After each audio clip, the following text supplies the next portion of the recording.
Siri, how do you know if you're a real artist? Disclaimer, this is not a tutorial, this is a rant video featuring spiraling imposter syndrome and a potter having an identity crisis. Hi, welcome back to my channel. If you're new here, my name is Manyam. I'm a potter. I've been practicing pottery for just over a year now, and I also run a small studio in Arunachal called Aniaa Pottery. Sounds cool, right? Sounds like I have my life together, right? Wrong. I do not. So today I wanted to share something personal, something I think a lot of creative people will understand. So I've been struggling a lot creatively, and even though I'm doing a bit better now, up until a few days ago I felt completely lost.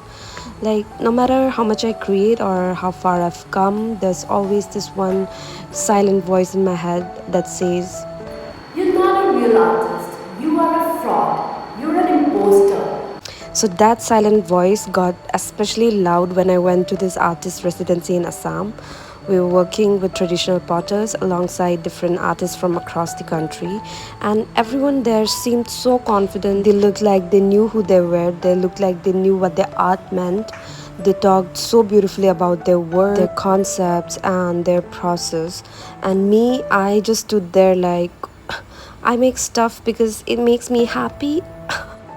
I couldn't even speak about my work. Even though I love what I do, I couldn't articulate anything, and I felt so insecure, and the imposter syndrome was kicking in really hard.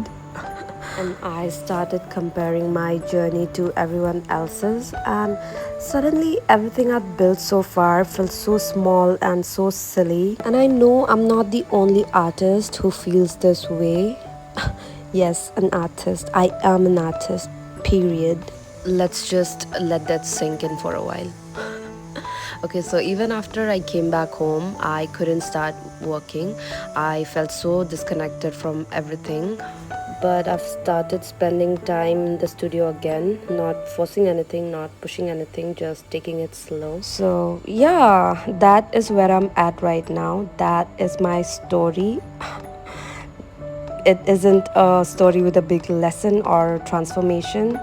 I'm still carrying the doubt, I'm still figuring it out, but I just wanted to say it out loud because maybe someone needs to hear it too. If you've ever felt like you don't belong, you're not alone, darling. So that will be it for this video. Don't forget to like and subscribe if you haven't already, and I'll see you in the next one. Bye.